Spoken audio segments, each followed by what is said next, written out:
중국 정부는 7월 1일부터 간첩법 처벌에 관한 적용 범위를 확대한다고 발표했습니다. 이 법에 의해 언론과 학자, 사업가들 대상으로 집중적인 감시가 시작된다고 예고했습니다. 러시아가 최근 월스트리트저널 기자를 간첩 혐의로 체포했듯이 중국도 해외 사진 기자들의 감시가 심화될 것으로 예상되면서 미국과 중국 간의 갈등이 심화될 것으로 예측됩니다. 오늘 국무성 브리핑에서 중국의 간첩법 처벌 강화에 대해 언론과 학자, 사업가들의 입지가 좁아지고 있는 데 대해 언론과 표현의 자유가 중국에서 점점 더 위축되고 있다는 사실에 대한 논평을 묻는 본 기자의 질문에 대해 밀러 대변인은 우리는 오랫동안 중국의 표현의 자유 부족에 대해 우려를 표명했다고 말하면서 중국의 인권에 대해 광범위하게 우려를 표명한다고 말했습니다.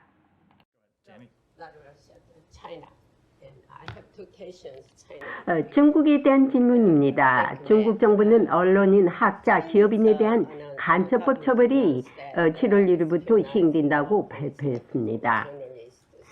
특히 사진 매체에 대한 감시를 강화할 것이라고 말했습니다.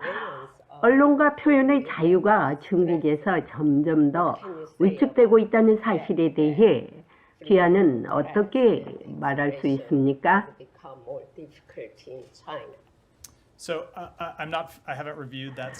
저는 귀하가 언급한 특정 법률을 검토하지 않았지만 오랫동안 우리는 중국의 표현의 자유 부족에 대한 우려를 표명해 왔고요.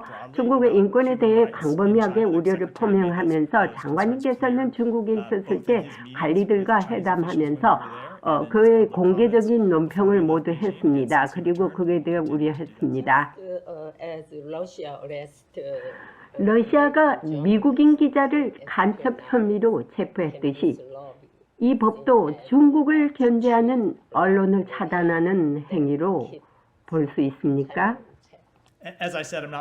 이 법의 특정 조항이 익숙하지 않기 때문에 의미에 대해 언급하지 않습니다. 중국 정부의 이러한 단속은 그만큼 시진핑 정부가 불안하다는 의미입니다. 미국과 중국이 경쟁을 하고 있지만 중국은 미국을 따라잡을 수 없기 때문에 강압된 단속을 하고 있습니다.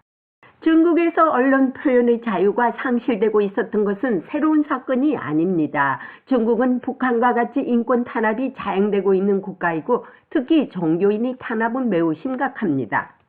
중국에 여행하려는 국가들이 앞으로 어떠한 대책을 강구할지가 주시해 볼 필요가 있습니다. 국무성에서 보이스 오브 워싱턴 제니박입니다. 자, 어서 오십시오. 조원진 대표님 반갑습니다. 반갑습니다. 예. 오늘 미국 독립기념일인데 축하드립니다. 네, 지금 8시부터 여기 시간으로 시작했습니다. 한국은 어제가 그런데 오늘 이제 정식으로 좀 미국은 오늘이죠, 그죠? 네, 백악관에서 지금 이제 바이든 대통령 이제 연설하면서 거기서 이제 파이어워크 이렇게 파이어워크 하는데 제가 요 프로그램 때문에 스킵을 하고 왔습니다.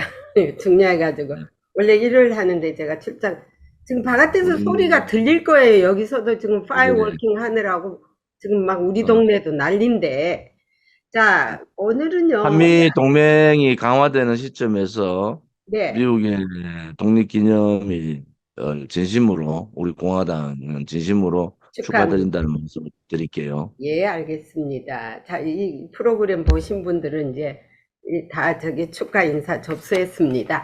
자, 오늘은요, 한국 정치권에 대해서 이 얘기를 좀 해보겠는데요. 윤석열 정부가 개각을 했더라고요. 그런데 개각했는데, 통일부 장관을 유튜브 하신 분을 이제 셀렉트를 하셨는데, 그분이 김정은이를 타도하는데, 심려를 기울이겠다. 그 말이 그게 뭐가 나쁩니까? 근데 왜 야당은 이 말을 가지고 물고 늘어지는지 김정은 타도하는 것도 정당하지 않습니까? 그 굉장히 원칙적인 말인데 이거에 대해서 어떻게 생각하십니까? 예, 김용호 지금 통일부 장관 후보자가 사실은 2월 달에 통일부 산하에 미래기획위원회가 있어요. 네, 네. 통일미래기획위원회. 예. 그래서 그 통일미래기획위원회 위원장을 맡고 계시고, 또 본인 유튜브를 통해서, 김정은 정권이 타도돼야, 자유통일이 된다, 이런 말씀을 하셨는데, 당연하죠. 사실은 우리가 이제 그 북한의 여러 가지 김정은 정권의 상황들을 볼 때 우리 대한민국의 헌법적 가치인 자유민주주의적 통일을 이루기 위해서는 첫째는 김정은 정권 자체적으로 붕괴, 소위 음, 말하는 북한 내부에서의 이 반김정은 세력들이 그 자체적으로 붕괴, 분열로 의한 붕괴 시나리오가 하나 있고요. 또 네. 하나는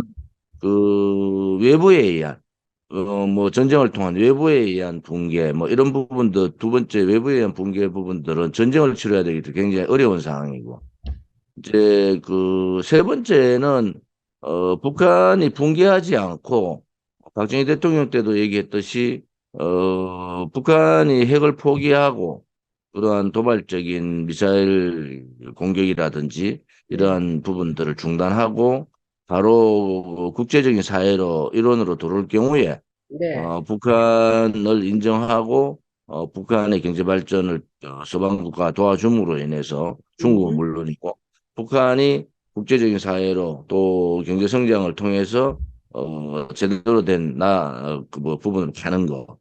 또 그래서 후에 이제 자유민주주의 통일 뭐 일국가 이연방제 뭐 이런 시나리오들을 갖고 있는 거 아닙니까? 네.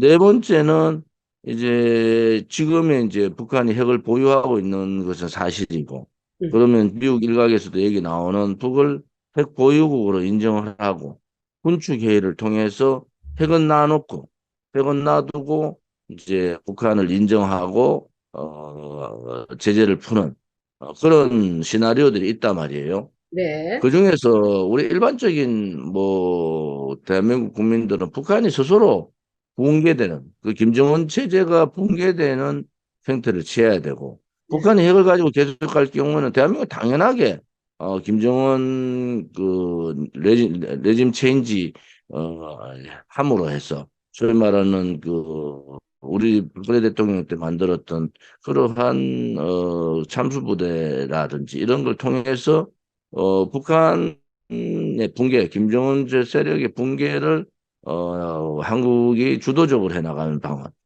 네. 또 자체적으로 붕괴되는, 분열로 붕괴되는 방안, 뭐 여러 가지 방안 중에서 김영호 후보가 가장 좋은 방법은 북한 정권이 스스로 무너지는 거. 북한 정권 그렇죠. 스스로 무너지는데 한국이 어떻게 할 거냐?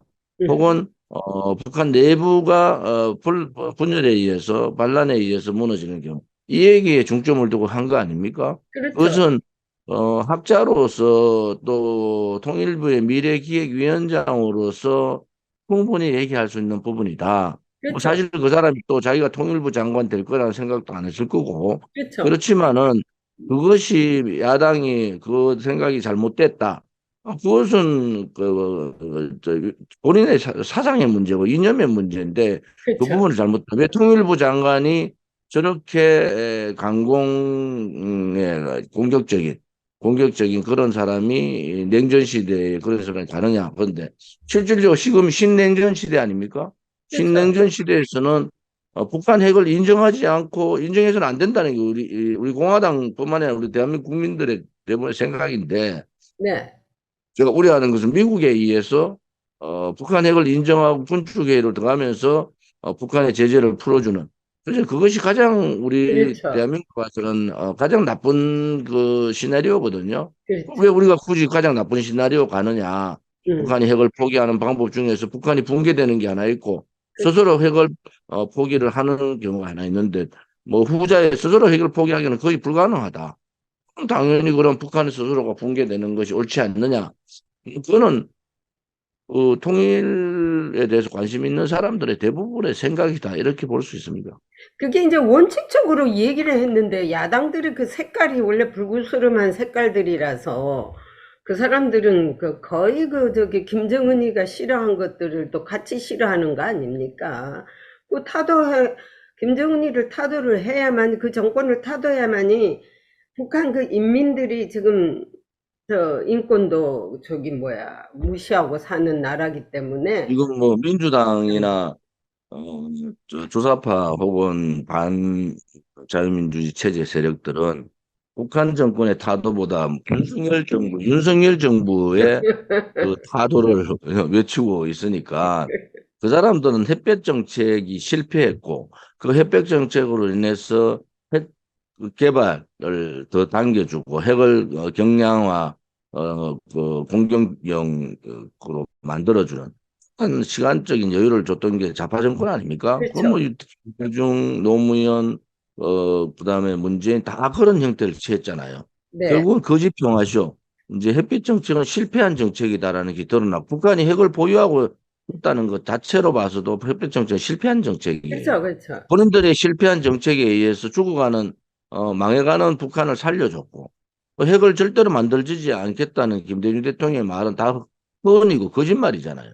그다음에 노무현 대통령 그냥 북한 핵에 대한 왜 북한이 핵을 가지면 어떠냐는 그런 형태의 그 생각이나 그런 발언들이 그 문재인 정권의 거짓 종전 평화쇼 평창 올림픽을 평양 올림픽화 시켜버린 선전장으로 만들어본 그러한 평화적인 종전 평화쇼들이 북한 핵을 공고히 시키고 북한이 이제는 더 이상 핵을 포기하지 않고 핵을 가진 핵군축 회의를 요구할 상황까지 됐단 말이에요. 그렇죠. 그렇게 되면은 그 책임을 좀 느끼고 네. 이러한 부분에 대해서 본인들이 먼저 책임을 잘못했다는 걸 인식을 하고 그 부분에 대해서 사과를 하는 것이 우선이다 이래 보는 거죠. 맞습니다. 민주당이 북한이 미사일 핵실험하고 이럴 때 규탄하고 아니 현 정권을 타도하고 뭐 탄핵할 게 아니라 김정은이를 규탄하고 핵 개발을 하지 못하게 하고 이렇게 열심히 타도를 했다면은 지금 김정은이가 이 지경까지 되지 않았을 겁니다. 한반도 평화가 전에 벌어졌을 겁니다. 그 김일성 마지막 그 상황 그 고난의 행군 그 상황에서는 북한이 이미 무너졌어요.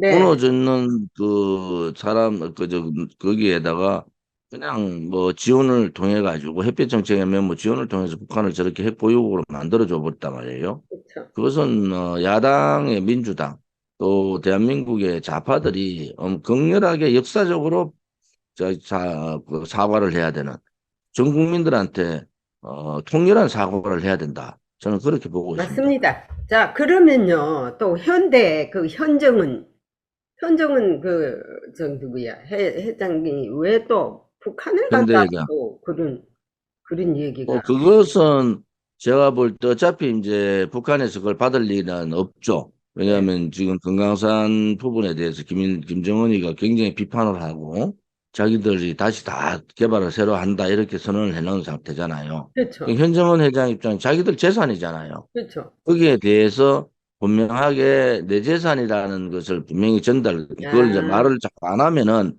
예, 이게 잘못하면은 이제 북한의 의도대로 다 갈 수 있으니까 이것은 현대 재산이고 현대가 그렇죠. 지금 현대의 재산으로 등록돼 있는 거 아니겠습니까? 거기에 대한 주장을 한 거고 뭐 현정은 회장도 북한이 받아들이지 않을 거다. 뭐 이 상황에서 그런 걸 모르지는 않겠지만은 그 계속적인 주장을 해야 되는 거죠. 그렇죠. 왜냐하면은 그냥 가만히 있으면은 그냥 그대로 북한한테 다 뺏겨버리는 상황이 되니까 이거는 이제 어떤 상황이 전개됐을 때 이것은 우리 거라고 계속 주장을 했고 북한 방문을 통해서 뭐 또 여러 가지 방문했을 때 북한한테 또 이용당할 수도 있고 뭐 그렇죠. 여러 가지 지원 얘기를 할 수도 있지만은 아무튼 북한이 거부를 해버렸잖아요. 말 네. 같지도 않은 소리다. 이렇게 거부를 해서 그런 부분에 있어서는 저는 충분하게 재산을 갖고 있는 주인인 현대가 그냥 가만히 있는 것보다는 액션을 한 번씩 취해주는 게 옳다 이렇게 그렇죠, 보는 그렇죠. 거죠. 그런 입장에서는 할 수 있는데, 뭐, 개성공단도 자기들 멋대로 한국 자산 아닙니까? 그것도 파괴해버리고 한 북한인데, 뜬금없이 또 갑자기 방북한다는 소식에 미국이, 아, 이건 또 무슨 소리야. 전략자산, 지금 이제 그 북한이 개성공단을 중국에다가 매각하겠다. 이렇게 이제 매각 시도를 했어요. 거기에 대해서 우리 통일부가 강력하게 반발을 한 거는 사실이고 또 하나는 이제 북한 관련돼 가지고 지금 다 중단돼 가 있는 게 개성공업지구 지원센터 네, 하나하고 남북교류협의회가 있어요. 네, 그 개성공업지원센터는 아무튼 이게 지금 윤석열 대통령이 얘기한 것은 대북지원부의 역할에서 탈피해라 통일부가 음, 김용호 이제 통일부 장관 후보자한테 그렇게 요구를 했단 말이에요. 네, 그러면 지금 한 80억 정도 지원하고 있는 개성공업지구 지원센터에 대한 전면적인 그 재검토 혹은 그렇죠. 축소 운용 뭐 당연하죠. 이런 방향으로 갈 가능성이 대단히 높다. 네, 지금 뭐 남북교류협의회도 거의 뭐 중단된 상태니까 이러한 새로운 통일부 장관이 소위 말하는 가치 또 기조를 갖고 있는 그러한 그 신냉전 시대의 북아의 관계를 어떻게 해나갈 거냐. 저는 이런 부분에 있어서는 김용호 통일부 장관의 해야 될 역할들이 지금 민주당 정권, 좌파 정권에서 종북행위 혹은 퍼주기, 그렇죠. 거짓평화쇼, 종전선언쇼 뭐 이런 부분을 탈피하고 새로운 북한과의 관계 정립이 필요하다.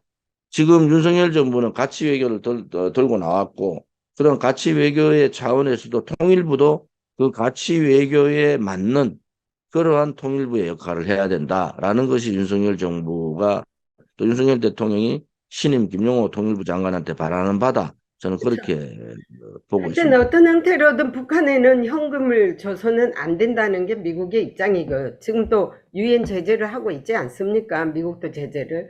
이게 네, 제재하는 동안에는 북한을 절대 스포일해서는 안 됩니다. 돈을 줘서는 안. 지금 신냉전 시대 들어오면서 이제 우크라이나 전쟁을 하면서 이제 러시아도 다 풀고 중국도 다 풀어버렸어요. 왜냐하면 뭐 그렇죠. 인간. 한국하고 미국하고의 그러한 그 지금 첨예한 싸움에서 중국도 북한을 견제할 이유가 없잖아요. 제재할 이유가. 그러니까 러시아도 그렇죠. 제재 풀고 중국도 제재 푼 상태에서 중국은 북한은 이미 이제 제재의 대상에서 미국이나 서방 국가로서는 하지만은 가장 바로 붙어 있는 러시아나 중국에서 뭐 그러한 규제나 제재에서는 이미 탈피되어 있는 상태고 그런 상황이다. 이래 보는데 중요한 것은 지금 북한의 식량난이 위급하고 그 식량난으로 인해서 주민들의 동요가 상당히 심화되고 있다는 거 아닙니까? 네. 그 코로나도 뭐 우리 대한민국도 코로나 통제를 상당히 심하게 했는데 북한 더 했을 거 아닙니까?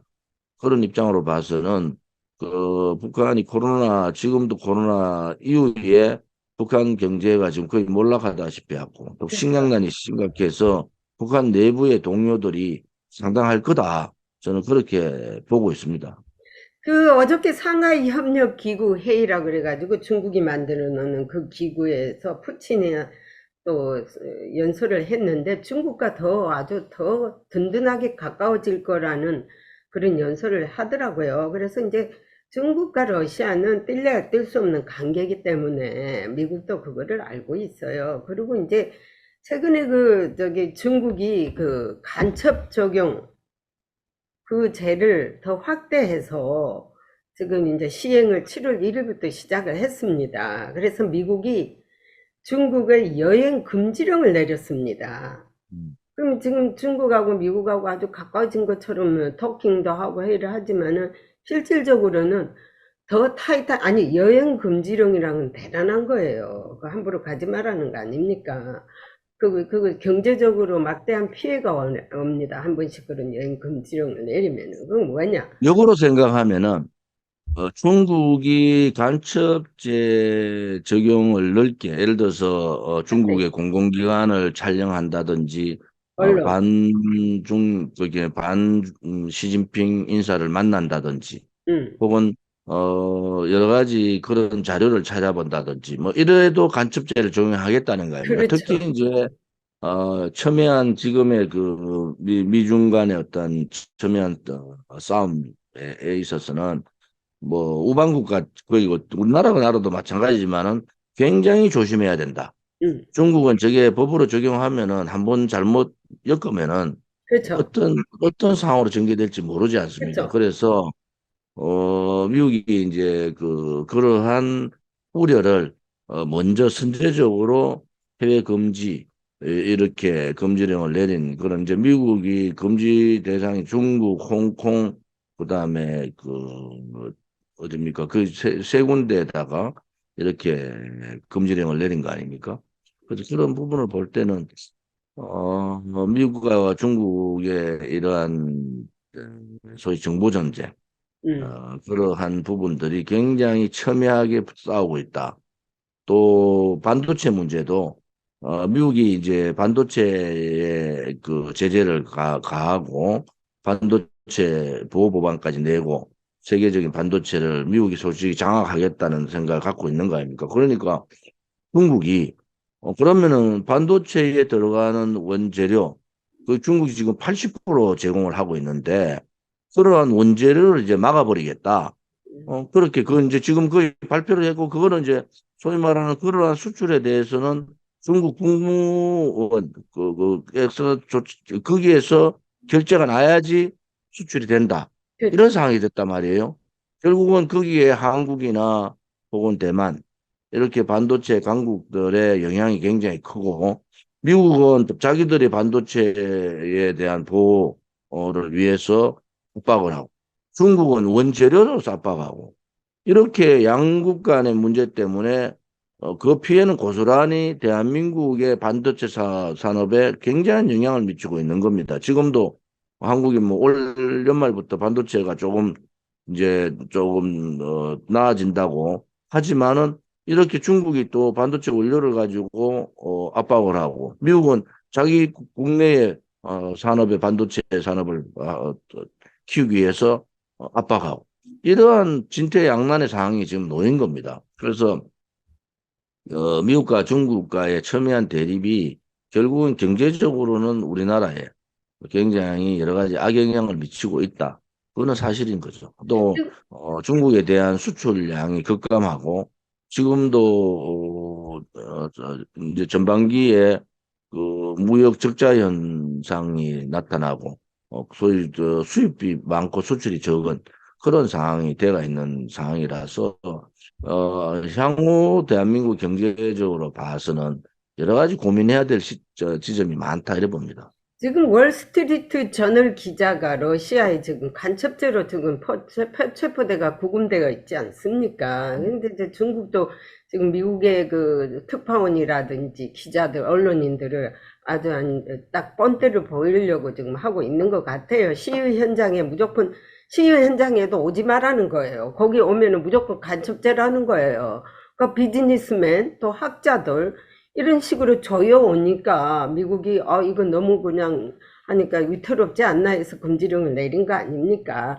그래서 지금 유엔 대사 헨리 대사는 미 공화당 지금 그 대통령 주자인데 이런 말을 했다고요. 중국은 우리 미국과의 견제 국가가 아니라 적대국이라고 확실하게 적대국이라고 했더라고요. 하면서 중국이 지금 미국에 있는 모든 대학에다가 투자를 하고 있는데 그 돈도 받지 말라는 거예요. 중국 공산당의 돈을 먹을 필요가 없다. 이래가지고 완전히 선을 분명하게 긋더라고요. 그래서 이제 중국, 한국에서도 지금 중국의 공자학원 퇴출 네, 운동을 전개하고 있잖아요. 네, 그런데 이제 미국도 우리 공화당도 공자학원에 대한 폐쇄 명령을 우리도 지금 요구를 하고 있고 그렇죠. 실질적으로 공자학원이 뭐 공자의 사상이나 중국말을 가리키는 그게 아니고 거기에 속해서 많이 들어와 있는 사람들의 그 행동이나 행위들의 문제점이 있다 이래 보는 거죠. 그렇죠. 그래서 우방 여러 나라에서 이제 공자학원 퇴출 운동을 벌이고 있는 거는 사실이지 예, 않습니까? 그리고 우리 대한민국에서도 지난번에 뭐 간첩 혐의가 있었다는 뭐 식당 예, 관련되는 그런 것도 해외 있었잖아요. 경찰서 운영, 해외 이제 중국 이제 경찰서 운영. 자기들 사람들 중국 관련되는 사람들을 음, 감시하기 위한 해외 경찰서 이런 음, 부분이나 공작원이나 이런 부분에 대해서 좀 더 우리 정부도 음. 면밀하게 쳐다보고 강력한 대응을 해야 된다. 왜냐하면 중국은 공산당이 지배하는 국가예요. 그렇죠. 공산당 외에 어떠한 그것도 뭐 개인 사업이 해외에 나와 있다. 그 또한 공산당이 조종하는 거다. 왜냐면 그렇죠. 결국은 투자가 개인 투자가 아니라 대부분 다 중국 정부 혹은 그렇죠. 중앙정부, 지방정부가 투자하는 거 부분은 다 공산당이 운영하는 거잖아요. 그러니까 우리가 이래 보면 돼요. 대한민국의 중앙이나 지방정부가 투자한 기업이나 그런 식당이나 뭐 공자학원 이런 것들은 다 공산당의 지시를 받고 있다. 그러면 공산당의 지시라는 것이 우리하고 첨예하게 지금 다투고 있는 여러 가지 중국과의 그런 예민한 상황들에 중국의 입장을 견지하는 거 아니겠습니까? 그렇죠. 그렇죠. 그러한 중국의 입장을 견지하는 부분에 있어서는 지금 그 강력하게 우리가 좀 더 세밀하게 쳐다봐야 된다. 우리나라 사람들은 자꾸 뭐, 중국의, 뭐 경제적인 여러 가지 문제를 가지고 얘기하지만은 경제적인 그러한 그 교류와 그러한 그 교환, 이런 거하고 이 간첩행위 혹은 공산당의 한국에서의 행위하고는 전혀 다른 내용이에요. 그렇죠. 그렇죠. 그것을 동일시해서 자꾸 보면 안 된다. 그렇죠. 그런 얘기고. 또 하나는 이제 이번에 행정안전부에서도, 대한민국에 10만 명 가까이 중국 국적을 가진, 그러한, 이제 이중 국적을 가진 사람들이죠. 네. 그런데 중국은 한국 사람들이 중국에 대한 그런 국적이나 이런 혜택이 거의 불가능합니다. 그렇죠. 그런데 맞습니다. 한국은 지방선거에 투표권을 준단 말이에요. 그 네. 사람들한테. 그게 한 10만 명 가까이 되는데, 지금같이 예를 들어 경기도나 이렇게 예민한 지역의 선거에서는 당락을 좌우할 수 있는 그렇죠. 그렇죠. 그러한 상황이 있는 겁니다. 네. 그래서, 이제 그 중국하고 사이가 좋을 때는 우리가 뭐 그런 이런저런 얘기들을, 검토하고 했지만은 지금은 중국이 한국에 대한 그러한 압박이라든지 반한 행위 음. 혹은 친북 행위를 하고 있잖아요. 중국이 노골적으로 유엔에서 북한의 미사일 공격에 대해서 그렇죠. 거부권을 행사한다든지 음. 한국에 대해서 굉장히 그 반한국적 또 친북한적 행위를 많이 하고 있잖아요. 그렇죠. 그렇죠. 이런 부분에 있어서는 우리가 시대에 따라서 그 부분이 잘못됐으면 고쳐야 됩니다. 예를 들어서 그것이 국내 정치에 중국이 개입할 수도 있단 말이에요. 그렇죠. 맞습니다. 그런 요소들은, 윤석열 정부가 타파해 나가는 것이 맞다, 이래 봅니다. 그렇죠. 중국 언론들은 전부 공산당이 이제 운영하는 거예요. 자, 마지막으로 이제 쇼트하게, 짤막하게, 이제 프리고진의 그 러시아, 바그너 그룹 프리고진, 그 운명이 지금 어떻게 될 건지 잠깐만, 저기, 논평을 해주세요. 프리고진이 이제 아무튼, 내란, 반란을 한 것은 사실이고요. 네. 그다음에 근데 쇼이구 국방장관하고의 사이는 뭐 극과 극의 상황이다. 왜냐하면 전쟁에서 프리고닌의 용병 부대가 엄청난 인적 피해를 많이 보고 있는 것은 사실이잖아요. 네. 그런데 실패한 반란에 여러 가지 얘기가 있고 앞으로 그 반란 이후에 이제 푸틴의 영향이 어떻게 될 거냐. 음. 실질적으로 푸틴이 그 스트롱 푸틴이라고 굉장히 얘기했잖아요. 그런데 푸틴이 그렇게 스트롱하지 못하다. 음. 공산국가에서 지도자가 약점이 보이면은 급격하게 무너지는 경우가 우리는 많이 봐왔단 말이에요. 음. 그러니까 푸틴은 지금 현재 프리고진의 바그너 그 그룹의 부분들을 장악을 다시 다 회수하고 그렇죠. 그 소위 말하는 거대 그 경제권을 바그너 그룹 전체를 다 뺏어가는 거 그렇죠. 아니겠습니까? 그런 입장에서 프리고진이 그대로 당하고만 있을 거냐? 음. 지금 프리고진이 벨라루스에 있다고 얘기하는데, 벨라루스 또한 그 푸틴의 장악하에 있단 말이에요. 그렇죠. 그러니까 프리고진의 운명은 어쩌면은 굉장히 빠르게 암살될 가능성도 있지만 한편으로 보면은 프리고진이 조만간에 전쟁에서 승리하는 모습을 보여주겠다 한 것은 그러면은 푸틴의 입장에서는 프리고진을 이용해서 다시 우크라이나 전쟁이나 다른